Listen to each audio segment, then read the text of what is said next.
싱킹 브릿지 타임즈 2024년 11월 4일자를 진행하도록 하겠습니다. 구독, 좋아요 부탁드리겠습니다. 오늘의 편집 내용이 되겠습니다. 곧 미국으로 온다. 중국 마오주의 과거의 공산주의 공포를 가리키는 징후라는 제목으로 스티븐 W. 모셔 뉴욕 포스트 보도 내용입니다. 반공주의 옹호자 시반 플리트는 새 책 마오의 미국 생존자의 경고에서 미국의 현재가 중국의 마오주의 과거와 빠르게 닮아가고 있음을 나타내는 모든 문제적 징후를 이야기한답니다. 그녀는 여성인데 1966년 늦여름 허리케인의 폭력으로 문화혁명이 중국 땅에 닫혔을 때 학교에 다니고 있었다. 중국의 역사, 전통, 문화는 모두 취소되어야 했다. 마오쩌둥 주석은 그렇게 말했다. 홍위병 그들은 도시와 마을을 습격하여 교회, 사원, 도서관, 박물관들을 파괴했다. 문화혁명으로 과거의 중국의 문명은 다 폐기하는 거로 그렇게 됐던 거죠. 패배한 적들의 심장과 간을 잡아먹는 정치적 식인 풍습이 전국 곳곳에서 보고될 정도로 증오심이 컸다. 1986년에 한 20년이 66년에 말하자면 문화혁명 때 그 경험을 했는데 수년간의 노력 끝에 시반 프리트는 공포를 떠나 미국으로 유학을 떠날 수가 있었다. 하지만 자세히 설명하자면 마오쩌둥의 중국이라는 악몽에서 벗어났지만 마오쩌둥이 새 집으로 따라갔다는 사실을 알게 됐다. 이게 이제 미국에도 지금 마오주의 같은 것들이 지금 있는 거를 느꼈다 이게요. 그날은 다양성, 형평성 및 포용성 DEI 프로그램을 도입한 날이었다.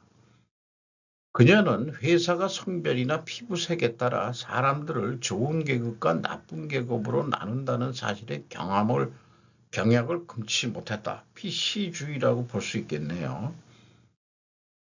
이 모든 것을 전에도 자기는 본 적이 있다. 모태똥의 문화혁명 때 중국에서 했던 거고 이제야 이 미국에서는 계급이 아니라 인종과 성별로 나눠진다는 것입니다. 이제 이러한 종류의 문화 마르크스주의의 위험성을 완전히 깨달은 그녀는 어디에서나 이러한 징후를 인식했다고 말한다. 하지만 동료 미국인들을 둘러보면서 그녀는 대부분의 미국인들이 마오주의자들이 역사나 DEI와 같은 이론을 다시 쓰는 것이 공화국에 미칠 위험을 전혀 모른다는 사실을 깨달았다. 그들은 일종의 문화적 아마겟돈에 몽유병적으로 뛰어들고 있었다. 지금 미국인들이 그렇게 아마 민주당 쪽이겠죠. 마오의 미국은 시반 플리트가 미국의 경적을 울린 작품이라고 소개를 하고 있습니다. DEI에 대해서 이런 심볼을 보여주고 이분이 시반 프리튼가 그렇게 영어명 이름을 가진 거로 미국에서 거주하는 중국 출신인 것 같습니다. 이런 류를 어저께부터도 많이 다뤘는데 사회주의 유토피아에서 어드레스했듯이 DEI의 좋은 명분을 실현시키려고 하면 결국은 탑다운이라는 강제를 해야 한다. 즉 독재가 필연적으로 나타난다. 미국이 지금 그렇게 되고 있다는 것인지 평등하지 않는 불평등이 오히려 평등한 거 아닌가 하는 생각이 있어요. 왜냐하면은 이런 그 힘에 의한 무임승차는 안 되기 때문이다. 이 상징적으로 뭐 얼굴들이 비장한 얼굴들을 해가지고 누구를 공격하려고 하는 건지 같은 동족에서 동족들을 그렇게 죽이는 그런 살인 행위를 했던 거랑 마찬가지라고 보여집니다. 자, 오세훈 서울시장이 나치비 때 이재명 비판했다. 지도자 자격 없다라는 제목으로 문영규 헤럴드 경제에서 보도를 했습니다. 오세훈 서울시장이 이재명 더불어민주당 대표를 향해 선과 악으로 세상을 보는 사람은 지도자의 자격이 없다고 3일 비판했다. 이분법적으로 보지 말라는 거죠. 근데 이분법적으로 해야 사회 혼란을 통해서 이득을 보는 자들이 있을 것 같은데 SNS에서 그 세상은 흑백이 아닌 수십억 개의 다양한 색으로 이루어졌다며 흑백의 필터로 세상을 보면 세상은 크게 왜곡될 수밖에 없다고 말했다. 악이 승리하는 유일한 조건은 선한 사람들이 아무것도 하지 않는 것. 어둠은 결코 빛을 이길 수 없다. 김영삼 대통령은 새벽 딱은 결국 운다. 이런 거를 빗대서 얘기한 건지 이 대표가 말한 말을 언급하면서 이를 자신은 선, 상대는 악, 자신은 빛, 상대는 어둠이라고 한 것이라고 해석했다. 오 시장은 과거 선거학을 나누고 여론재판으로 역사를 후퇴시킨 것은 홍위병들이 했던 일이다. 앞에 그 마오주의 그거하고 연결이 되죠. 단계를 위해 공동의 적을 찾았던 것은 나치의 수법이라고 꼬집었다. 그는 선거학으로 세상을 보는 사람은 국가를 올바른 방향으로 이끌 수 없다고 강조하며 이리어 측회, 이건 또 중국 사자성어를 들고 나왔네요. 이런 거 보면은 오세훈이도 친중인 것 같긴 같은데 표주박으로 바다를 측량할 수 없는 것 같은 이치다. 이런 이리어 측회라는 게 우리나라에서 많이 상식적으로 통용되지 않는 사자성어 같은데요.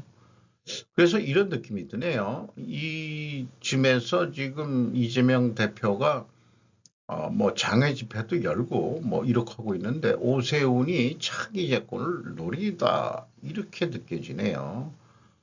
어떤 문제가 진짜 문제인지 확인하려면 어쩌면 갈등 구조들을 그려낼 수는 있어야 한다. 그 구조를 그리는 목적은 공동의 목적을 우선 찾아야 하기 때문이다. 정치에서 과연 그럴 수가 있겠느냐? 그러나 그래야만 국민을 위한 정치인 것이다. 그런데 공동의 목적을 이재명이는 찾지 못하고 공동의 적을 내세운 것은 정치가가 아닌 그런 수준이다. 이런 얘기겠죠. 나치 수준 같다. 여기 제가 썼던 거가 기억이 안 납니다만은 여기에 지웠다가 다시 들어가고 그런 기능이 없어가지고 아마 양아치 같은 그런 마음 아니었을까 그렇게 지금 생각을 해보게 되네요. 자, 그러면은 정치 문제를 사고방식에 관한 문제도 되는데 지금까지 얘기한 거를 간단하게 그림으로 한번 해볼 생각을 해보게 됩니다. 제가 배운 Change Matrix Cloud Process라고 해서 CMPC로 약어로 쓰고 있는데 별로 사용해 볼 때가 없었어요.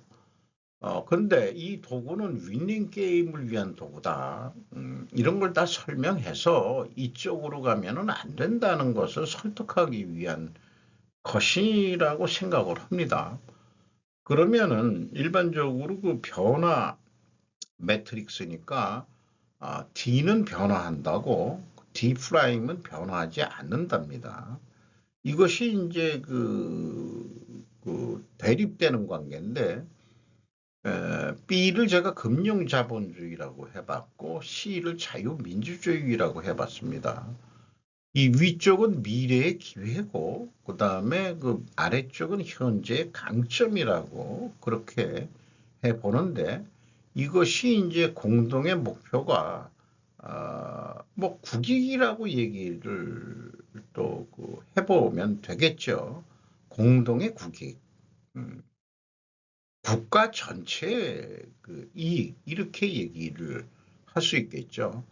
그런데 부정적인 측면에서의 그 위협과 약점은 지금 오세훈 시장이 비유를 했기 때문에 이제 아이디어가 이렇게 그림을 그려볼 수 있게 됐는데 나치 전체주의다. 이게 나치와 같아 그러면은 나치는 전체주의를 지향하죠.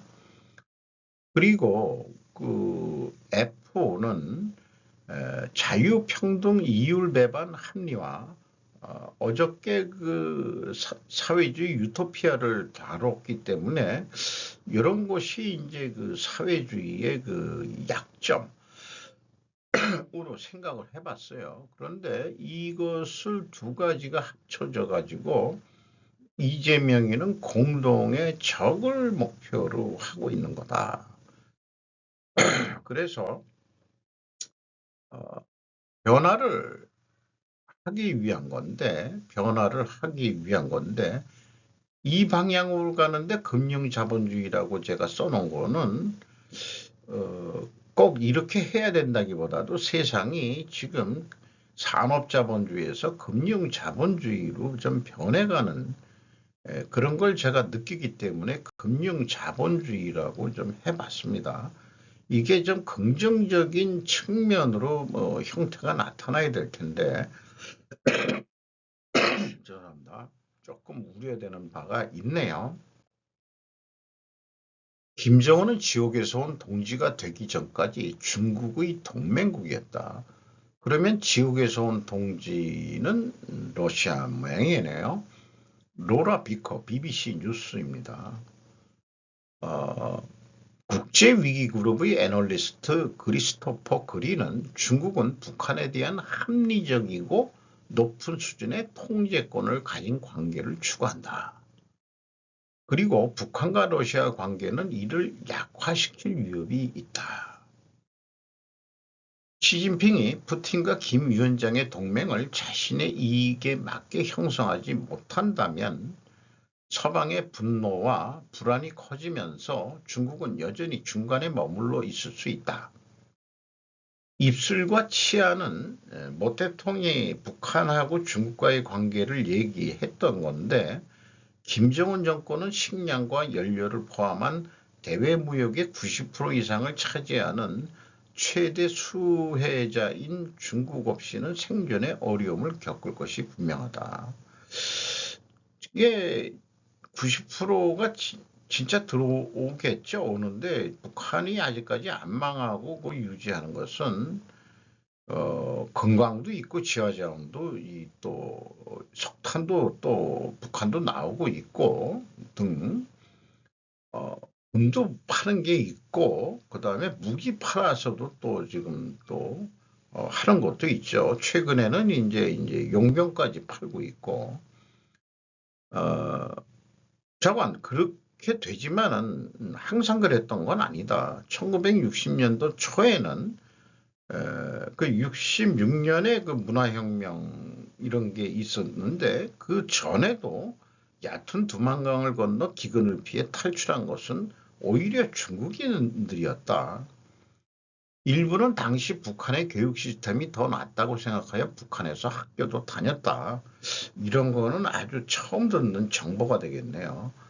그리고 이 글을 서로는 다 제가 뺀 건데 중국 관광객들이 여기 방슈안이라는데 우리 한자로는 아마 천인 것 같아요. 방천. 이거 뭐 두만강이 흐르니까 아주 그 중국하고의 국경이 그 좁은 그 꼬리 모양으로 이렇게 여기 맞붙어 있고 여기 맞붙어 있는 데부터는 좁은 지역에 이게 러시아 국경으로 되어 있습니다. 이 투맨 리버라고 영어로는 투맨 리버. 두만이라는 게 그 투맨이라는 그 저기 트루코 영어에서 나오는데 투맨이라는 것은 두목이라는 말하고 같은 동료고 우두머리라는 얘기도 됩니다. 그래서 이 러시아하고 북한하고도 국경이 맞대져 있고 중국하고도 맞대져 있는 거죠. 아마 이 청일전쟁에서 지면서인지 어떻게 해서든 어떻게 됐는지 모르지만은 청나라가 이 러시아한테 이 지역 연해주 쪽을 뺏겼죠. 그때 여기까지 된 모양입니다. 그런데 우리나라 그 역사를 보면은 젊은 이순신 장군이 그 해전에도 능하지만은 녹둔도라는 데가 여기 이 조선 지도에 있었습니다. 지금은 지도상으로 그 섬이 안 보이는 여기로 아마 추정되는데 이게 러시아 쪽으로 왜냐면은 이 범람을 하고 뭐 하면서 그게 다 그 토사 같은 거로 메꿔져 가지고 그냥 땅이 됐다. 녹둔도 보통 물이 빠지면은 걸어서도 건너고 그랬었다. 뭐 이런 얘기도 있고 그렇습니다. 여기에서 이 조선 때니까 여진족이라든지 또 뭐 만주족이라고 표현하던 이렇게 뭐 저기 침범을 하고 약탈을 해가고 어 우리 저기 조선인들이 여기에서도 농사를 짓고 뭐 이렇게 했었대는데 뭐 식량을 약탈해 가고 그래서 그 방어를 위해서 그 전투를 벌인 그런 역사도 있다고 합니다. 근데 이 그림을 BBC가 그 지도를 표현했는데 지금 우리로서는 아주 맞닥뜨리지가 않는 게 시 오브 재팬으로 돼 있어요. 아니 여기에서 이렇게 저쪽 끝은 좋다 시 오브 재팬으로 하는데 중간 어떤 해 쪽으로는 시 오브 이스트라고 이렇게 뭔가 국제적인 우리나라 힘이 그만큼 지금 현재 약하다라는 것을 증명을 하고 있는 것 같습니다.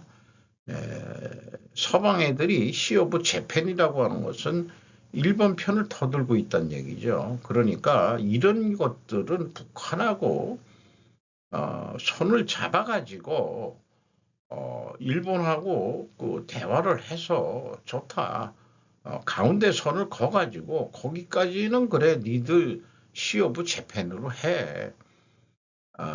그 다음에 이쪽 우리 거는 우리는 옛날부터 그냥 동해를 건너 야마토 동해 바다를 건너 야마토 조상이 넘어간 곳이라고 일본 고교에 우성했던 국제고 교토 국제교의 교과도 그렇게 나오는데 어쨌든 그렇게 좀 우리가 국력이 더 좀 세져야 될 것 같아요. 그런 생각도 들어갑니다. 사이드로 약간 빠졌습니다만은 어쨌든 북한 경제는 소련이 붕괴한 후에 심각한 식량 부족과 결국 기근을 일으켰다. 이런 얘기고요. 그 다음에 이제 살기 힘드니까 난민들이 이제 탈북을 하기 시작했죠. 이제 러시아가 대안을 제시하고 있으며 북한은 이를 악용하려 한다고 표현을 하고 있습니다. 이거는 아까 춘이라는 중국의 국경 지역에 이런 삼국의 변경 기념회에서 중국 관광객들이 사진을 찍는 모양을 소개를 하고 있습니다. 지옥에서 온 동지를 러시아로 좀 이해가 되는데 북한을 연구해온 사회학자 에이단 포스터 카터에 따르면은 중국은 김 위원장의 입술이 아까 그 모 대통령이 입술과 치아 관계다. 그러니까 중국은 치아고 북한은 입술이다 그랬는데 다른 곳에서 키스를 하고 있기 때문에 감사 부족으로 인해 타격을 받고 있다. 여기에 감사가 뭔 한자인지는 잘 모르겠습니다. 중국 국경에서 북로 양측의 관계가 급성장하고 있음을 쉽게 알 수 있다. 기차의 호루라기 소리가 들리고 관광객들이 수다를 방해하고 길게 늘어선 화물칸을 끄는 증기기관이 러시아에서 북한으로 가는 철교를 천천히 건너가는 것이 목격이 됐답니다. 가를 이빨을 통해서 이것은 이제 시 주석이 이빨을 간다 그런 얘기예요. 미국이 주도하는 세계 질서에 도전하기 위해 푸틴이 도움이 필요하기 때문에 러시아도 가깝게 지내야 되고 그럼에도 불구하고 시진핑이는 유럽, 영국, 심지어 미국과도 관계 회복을 노력을 멈추지는 않고 있다. 또 한일 간에도 역사적 긴장을 완화하기 위해 그 한국과 일본과 회담을 또 외무장관 회의인가 이런 거를 다시 열고 있다고 그러죠.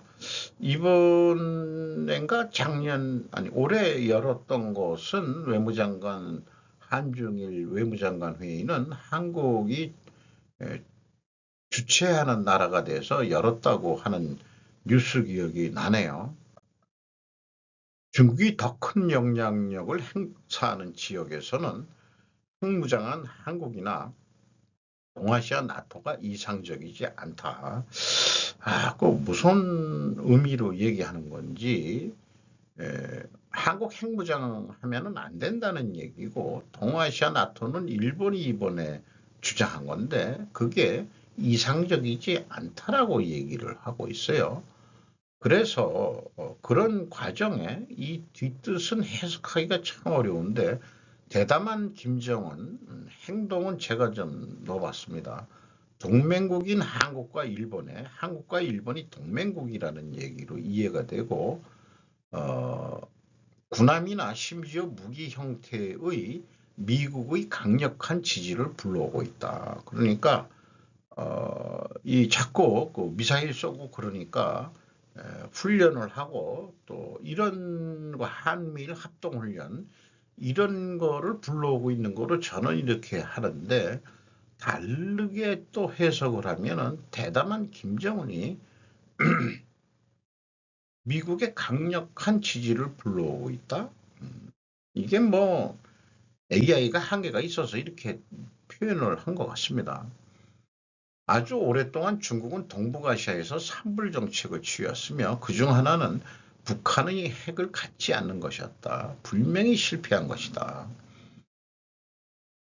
전문가들이 시 주석이 중국의 안정적인 북한이 필요하기 때문에 북한이 완충 지역, 완충 버퍼존을 역할을 해야 자기네들이 좀 안심이 된다 이런 얘기겠죠. 지원을 중단하면 국경에서 난민 위기가 발생할 가능성이 높기 때문에 과감한 조치도 지금 취하지 못하고 있는 것으로 보고 있답니다. 포스터 카터는 러시아가 포탄과 군대 비용을 지불하고 있지만 실제로 북한을 지금까지 종종 가른 이빨을 통해 계속 유지해온 것은 중국이고 그렇기 때문에 중국이 언제쯤 평양을 켤지 이게 참 킨다 이런 얘기는 공격적인 거 이런 거로 해석이 돼요. 김정은이 치명적인 도박은 외부 세계와 단절되고 생존을 위해 체제에 전적으로 의존하는 2,500만 명의 북한 주민이라는 가정에 가까운 심각한 영향을 미칠 수도 있다. 북한 주민들이 어려워질 수 있다 이런 얘기 같습니다. 두만강 하구가 북중로의 미묘한 관계처럼 삼국 국경이 맞닿아 있는 좁은 지역입니다. 김정은이 갑자기 유고 상태가 되면 중국 북구 전구군이 북한의 낮은 지역을 침공할 것이다. 왜 제가 낮은 지역을 지명하냐면은 에, 그 중국도 태평양으로 나가는데 거기만큼 그러니까 중국 국경하고 가까우니까 빨리 쳐들어올 수가 좋은 거죠. 그러나 새로운 북로 협정으로 러시아가 역시 낮은 지역으로 들어올 수 있어요. 그렇게 되면 어떻게 되냐? 러시아는 왜 또 낮은 지역이냐 그러면 부동항을 더 확실히 써야 되고 그리고 전문가들은 러시아 입장에서는 에, 한국하고도 관계를 그렇게 나쁘게 가려고 하는 것 같지는 않다. 러시아 입장에서는 이 서방의 요즘 석유 가스 천연가스 라인 팔아먹는 것도 힘들게 생겼고 기후변화 등으로 북극 노선 이런 거 좀 생기고 그다음에 LNG도 좀 팔아먹고 그러려면은 한국이나 일본한테 에, 러시아가 여러 산업이 많이 무너졌다고 그러죠. 기술자들이 다 미국으로 빠져나가고 그래가지고 돈벌이 하는 것은 역시 지하자원인 천연가스, 액화 천연가스인데 우리나라 대우조선해양 하나조선이 쇠빙 유조선을 세계 최초로 만든 나라죠, 우리나라가. 그러니까 북극 항로를 통해서 나오면은 어디다 팔아야 되냐? 한국하고 일본에 팔아야 된다 이 말이죠. 그러니까 향후 러시아의 입장에서는 한국하고 나쁜 관계를 갖고 싶지는 않다. 이런 얘기도 되는데 저 개인적으로는 러시아가 동서로 갈려졌으면 됐어요. 동러시아, 서러시아로. 동러시아가 별도로 좀 독립을 해가지고 그렇게 되는 게 어떻겠느냐 그런 생각도 좀 나긴 나는데 좀 그렇습니다. 이게 이제 러시아에서 북한으로 넘어가는 철교 우정의 달이라고 무역로가 되었다. 이게 이제 이렇게 소개를 하고 있네요. EU 외교수장 한국과 안보 국방협력 격상할 것 이화영 연합뉴스 팀입니다. 호세프 보렐 유럽연합 외교안보 고위대표랍니다. 방안을 11월 4일 오늘 한다는데 어떤 발표가 나올지 모르겠어요. 안보 국방 협력을 한 단계 더 격상하겠다고 밝혔다. 한 단계 격상한다 그러면 어디까지 되는 건지 잘 모르겠네요. 지난 동안의 EU하고는 디지털 녹색 보건 파트너십 체결을 통해서 EU하고 한국이 관계를 맺었는데 한층 더 긴밀한 파트너가 되기 위해서 안보에 관한 안보 국방 협력을 이번에 더 한다. 이런 얘기인 것 같습니다. 조태일 외교부 장관하고 1차 오늘 한 EU 전략 대화를 공동 주재하며 전략적 동반자 관계 강화 방안에 대해 논의할 예정이다. 이렇게 이제 소개되어 있습니다. 이후에 당면한 과제는 우크라이나 러시아 전쟁이다. 방한전 먼저 일본 외상과 만나고 한국에 들어오는 것인데 일본 외상하고 만났을 때 나온 일본 뉴스는 북한의 러시아 파병에 대한 비난 성명을 낸 정도로만 나왔습니다. 그리고 뭔가 같이 동조한다 이런 정도인데 일본과는 무슨 협의를 했을까? 뒤로는 먼저 일본의 입장을 확인하고 최종 핵심 과제의 이해 당사자인 한국을 방문하는 것으로 해석된다. 왜냐? 동유럽에 벌써 한국의 무기가 수출이 됐고 또 이번에는 북한군이 우크라이나에 파병이 됐고 했기 때문에 이 한국과 그다음에 북한이 한쪽은 유럽의 심각한 우려를 나타내는 국가가 됐고 우리 남한은 대한민국은 이후에 그 파트너로서 하는 역할이 되는 우리 남북의 대립이 유럽으로 무대를 옮겨가지고 남북전쟁을 또 하게 되는 거나 아닌지 모르겠어요. 외설, 엑스토크라고 되어 있네요. 북한의 미사일 중동 수출을 막아라. 모사드가 평양에 날아갔다. 노석조 기자 워싱턴 DC 특파원인데 조지 타운대 방문연구원으로 방문연구원이라는 게 뭔지 잘 모르겠습니다만은 조선일보입니다.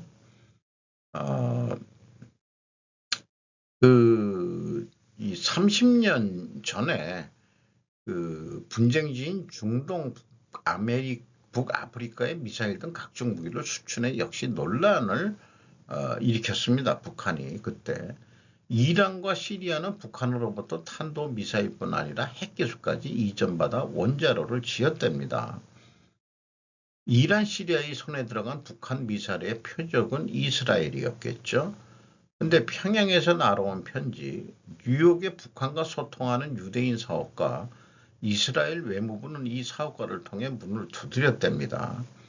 1992년 9월 29일 이스라엘 외무부와 대외첩보부 모사드의 예루살렘 본부로 각각 편지 한 통이 배달되었다.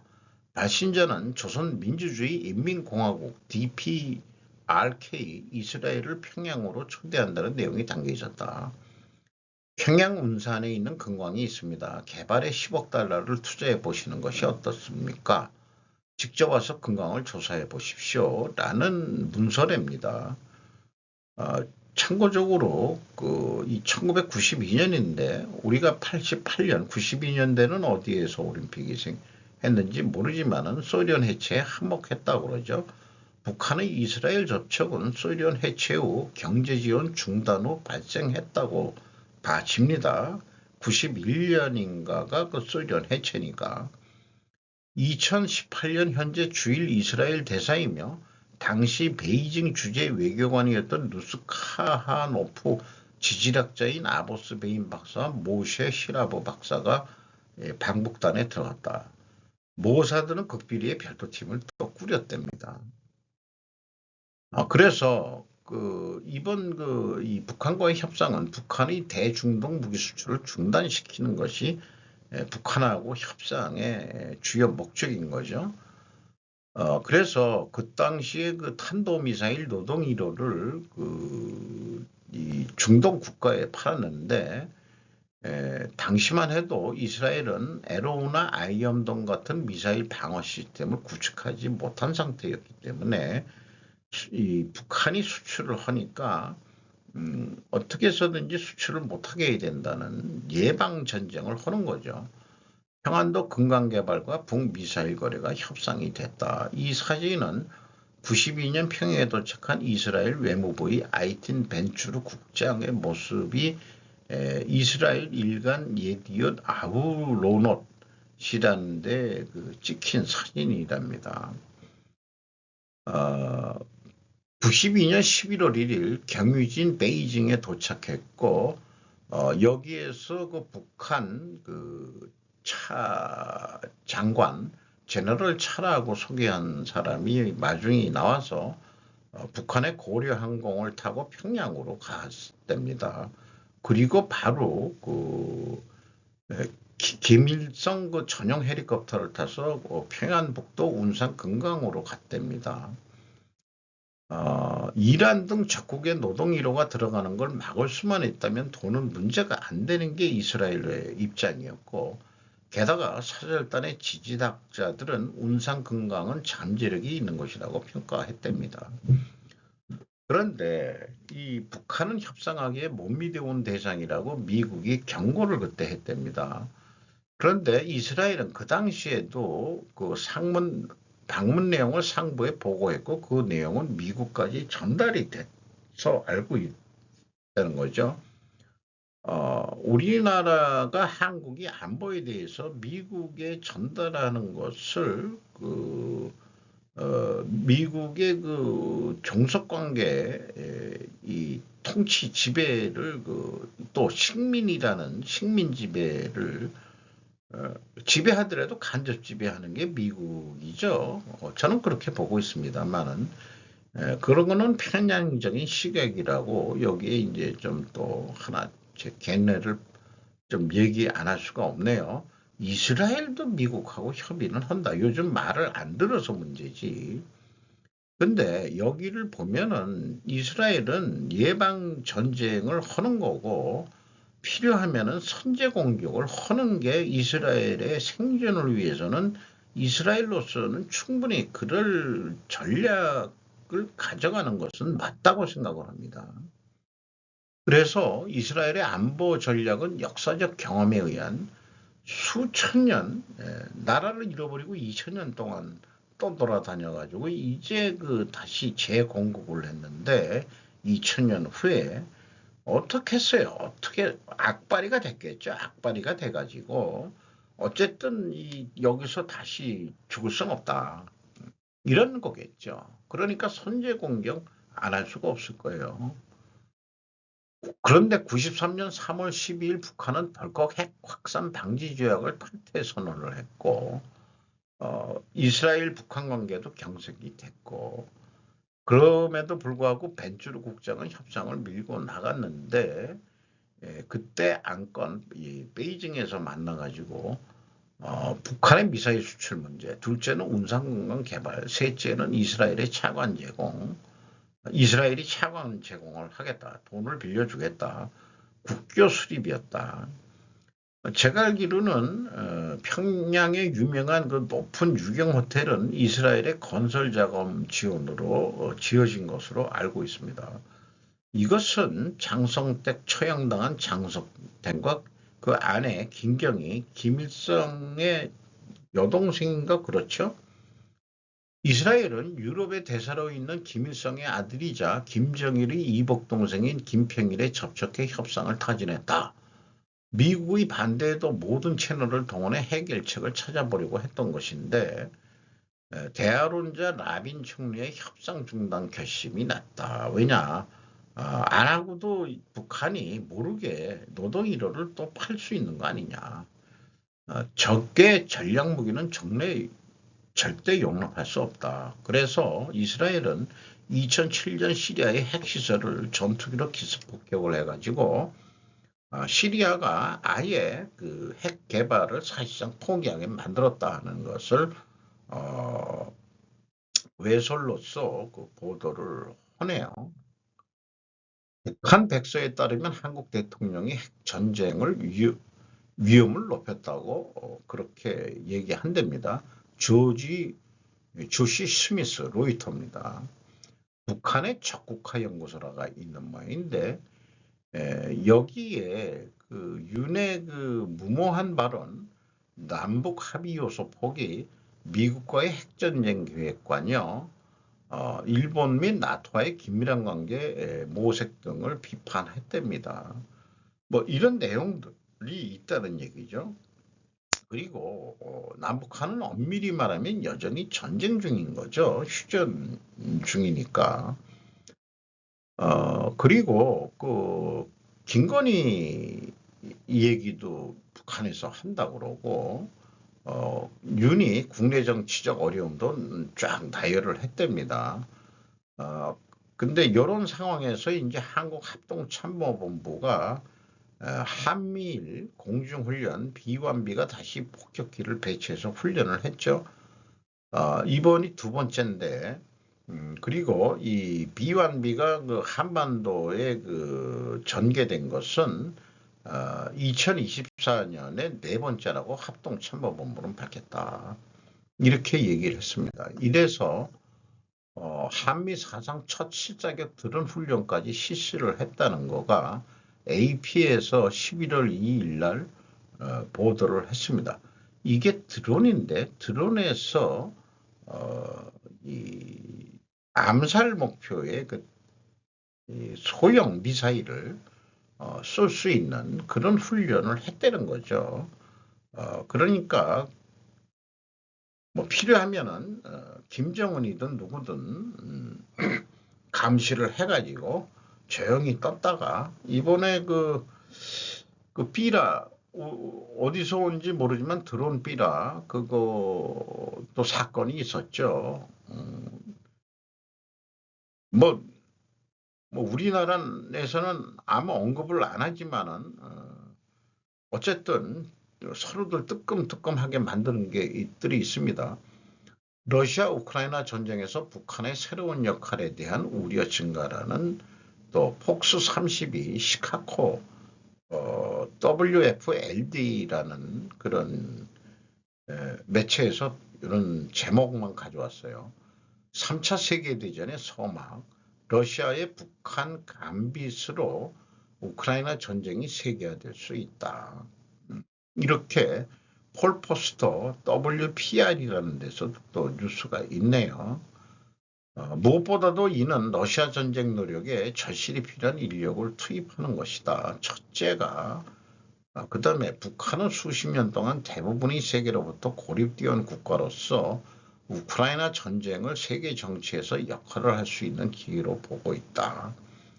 셋째, 우크라이나에 대한 북한 군대가 주둔하는 이런 것으로 있어 전쟁의 역학관계가 바뀔 수 있지만은 이렇게 되면은 전반적인 일반 전쟁이 돼버린다. 이런 얘기를 표현하고 있는 거죠.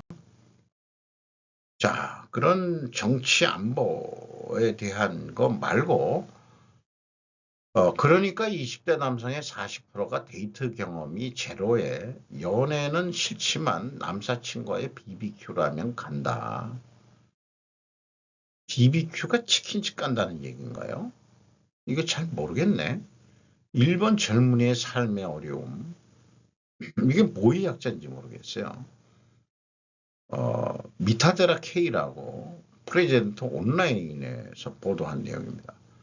사랑을 하지 않게 된 젊은이들, 이성애의 접근이 가해적인 실천에 젊은이들은 연애를 하지 않게 되었다. 이게 뭐 남자가 사귀려면 우리말로는 희약까지 한다고 그러잖아요. 그런 것들이 여성 인격 모독이다. 뭐 이런 거를 요즘에 페미니즘 이런 게 또 돼가지고 PC주의에 의해 가지고 인기가 많을 듯한 남자도 연애 시장에서 철수했다. 착한 아이로 사는 것을 내면화한 결과다. 트라이앤드 오리오즈가 사라졌다. 아니 집적거려서 실패할 수도 있는 거지. 너무 리스크가 높다. 일일이 이건 안전해? 묻는 남자는 매력적인가?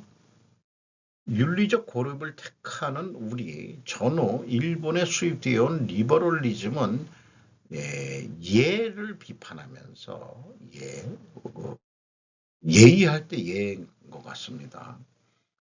중매 결혼을 깨트려 자유연애를 권장하고 세상의 묘령 남녀를 모두 연애 결혼, 연애관계를 혼인전 전 단계 절차로 한 결혼의 시장 경쟁에 참가시켜 놓고 이번에는 그 자유연애조차도 이성, 특히 여성에 대해 가해적으로 행동하는 것은 용서할 수 없는 사회 악이다라고 윤리적 장벽을 만들어 버렸으니까 남자애들이 어떻게 연애질을 할 거냐 이거예요.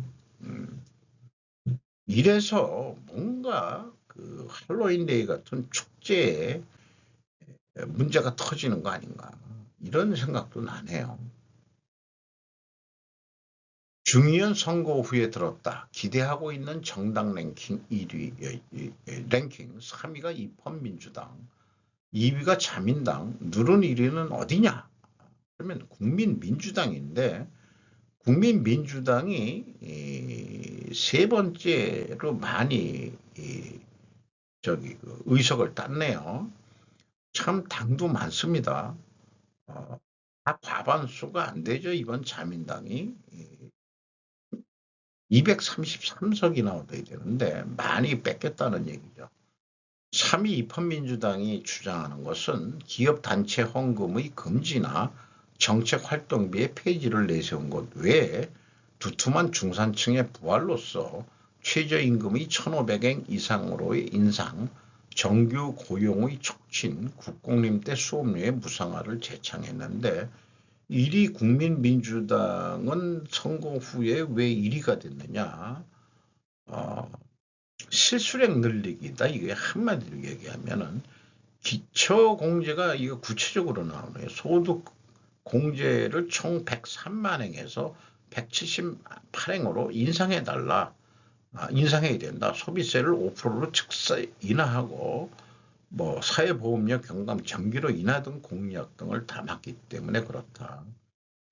그래서 주로 이 보도한 데가 여성 자신이니까 여성들의 생각인 모양이에요. 일하는 세대의 월급이 올라가도록 희망을 가질 수 있는 그렇게 해달라. 35세 여성이 한 가지만 샘플로 좀 편집을 해봤습니다. 관광객에게 안전한 도시 2위 도쿄, 파리, 오사카, 한국이 걱정하는 서울 순위는 몇일까? 보면은 한국이 지금 7위에 되어 있네요. 이게 어딘지 모르겠네요. 싱가포르, 동경,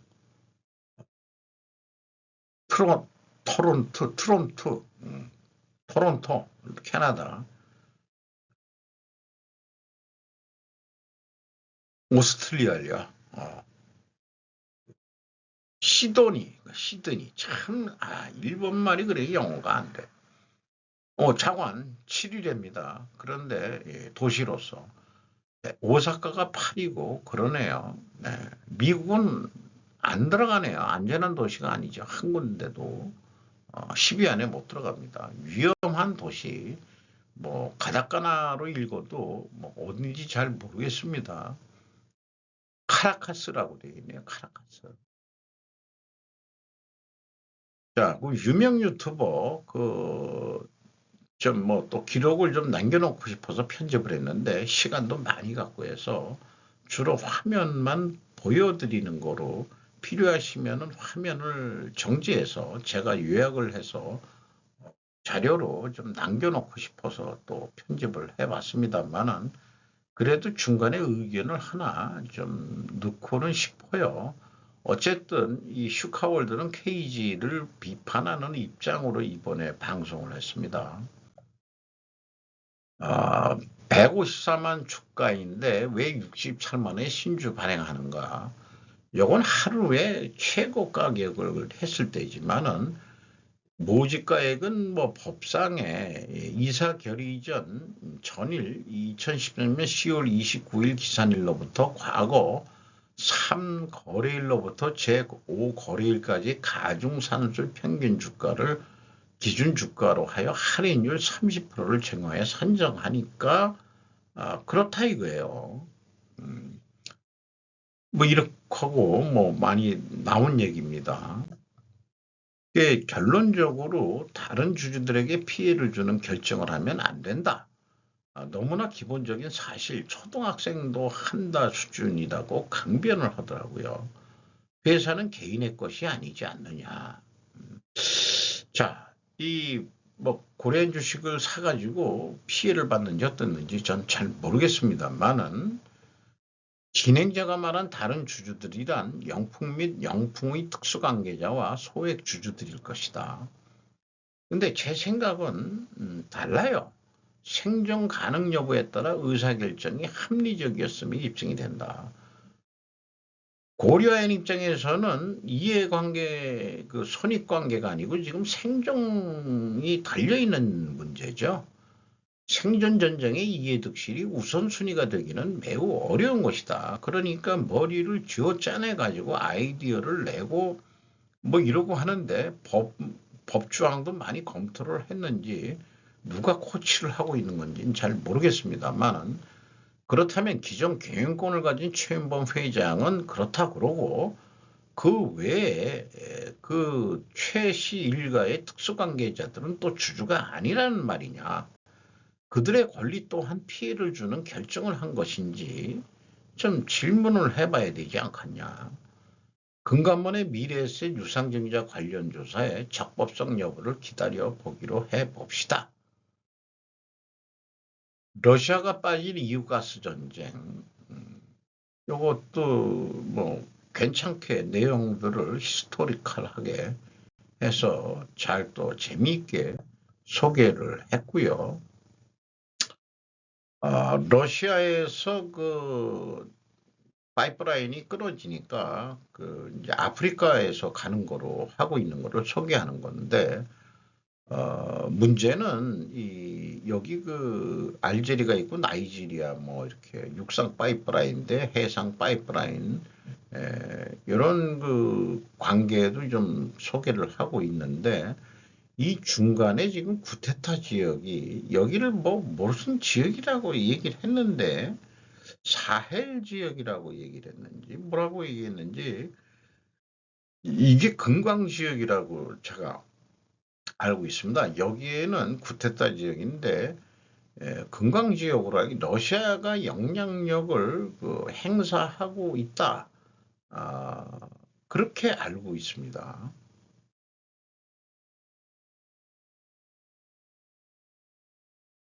나홀로 레벨업 미국 한마디로 미국만 아주 그 깃발을 날리고 있고 전 세계 모든 나라는 다 헤매고 있는데 왜 이렇게 됐느냐? 그거 나중에 무슨 경제학자가 어떻게 정리를 하는지 몰라도 자기네들도 잘 모르지만은 어쨌든 결론은 1990년대 고속 성장 시기만큼의 생산성 향상을 보이는 미국이다. 이런 게 생산성 향상을 해서 그런 거다. 미국이 헷갈리 날리는 게 외국 태생 근로자 비율 사상 최고치 19.1%다. 그 취업 근로자 중에서 이민 와가지고 한 게 거의 20% 가까이 돼간다는 거 아니에요? 근데 이게 제가 최근에 브루킹스 레포트를 좀 취급을 해봤습니다만은 미국 태생 근로자 비율도 거의 동률로 증가했다. 이게 먼저는 미국 태생 근로자들이 에, 그 증가율이 있는데 외국 태생 근로자, 그러니까 이민 출신들의 그 근로자들이 어려서 올 수도 있겠고요. 거의 동률이 됐다 이게요. 그런 거. 그리고 실질 임금 증가와 생활 수준 향상이 일어났다. 돈을 그러니까 화폐를 그 세계 그 화폐 패권 국가이기 때문에 한 것도 코로나 때 돈을 왕창 찍어서 풀었는데도 인플레가 되긴 됐어도 달러 가치는 안 떨어지는 것은 그 세계 패권 통화이기 때문에 외국에서는 달러를 계속 가지려고 그러니까 달러가 그렇게 약화되지 않았다 하는 것도 있고 그런 것도 있고요. 정확한 이유는 추정만 하고 있답니다. 어쨌든 미국이 생산성 향상을 한다는 것은 제가 스루풋 회계로 스루풋 생산성을 하고 있는데 아마 그 유대인 그 골드랩 박사가 그 미국에 와서 그 경영 컨설팅을 해가지고 했는데 그 많이 그 픽업이 된 거로 알고 있고요. 일부 그 뭐 외형적으로는 그 원가 회계식으로 그 손익을 공표하겠지만 내부적으로는 내부 관리 회계로 스루풋 회계를 하는 기업들이 저는 있지 않을까라고 생각을 합니다. 우리나라는 문제가 되는 게 과거 시험을 통해 신분이 확정되는 2조의 방법이 아직도 변경되지 않는 대한민국이라고 저는 표현을 해보고 싶어요. 강남에 사는 건 현실적으로 그 자기 자식을 위해서 왜 좋은 직장 들어가고 좋은 대학을 나와야 사회에서 신분이 확보가 되니까 그렇게 안 할 수가 없죠. 옛날에 과거는 양반들만 볼 자격이 있었겠지만 지금은 신분 제도가 없어졌으니까 공부 잘하고 그렇게 해서 행정고시라도 보고 그다음에 고등고시라도 보고 행정고시 그다음에 사법고시죠. 고등고시가 아니고 이런 거를 봐서 신분이 된다 그러면은 우리나라는 그렇다는 얘기예요. 그래서 불평등, 소득 불평등 이런 것은 참아도 이런 내가 실력이 있는데 왕따 당한다든지 불법으로 공정하지 못한 것은 못 참는 한국인이라고 얘기를 하고 있습니다. 대한민국 희망 퇴직중이라고 그랬고 할로윈을 맞은 미국의 고민, 자동차 사고가 많이 났다는데 어쨌든 미국이 차량이 커진 게 원인이다. 한번 부닥치면 죽는다 이게요. 그런데 이제 우리나라도 대형차들이 많이 생기긴 생겼어도 우리나라도 차량 사망 사고도 줄었다는데 미국만 늘었다. 이게 또 뭔 일인가? 그것도 잘 모르겠어요. 차관 원인은 미국 차량의 거대화다. 스마트용 사양과 함께 이렇게 돼 있는데 왜 미국만 어린애들이 차량 사고를 왜 많이 당하느냐? 이게 대형화되고 차가 높아져 가지고 이 밑이 잘 안 보이는 모양이죠. 그래서 테슬라 거 보면은 요 앞에가 쫙 내리 꽂는 식으로 또 되어 있는데 할로윈 데이를 아파트 데이로 바꿔버린 아파트 충격은 그냥 제가 약방의 감초로 그냥 넣었어요. 그렇고 그다음에 우리로서는 대형차 중에서도 연비가 가장 좋은 차 현대기아 SUV 중에서 그런데 할로윈 데이에 우리나라도 이태원 압사 사건이 참 문제입니다만은 할로윈 데이 때 마약이 들어간 사탕도 유통이 된다고 여기에서도 그렇게 얘기를 하고 있어요.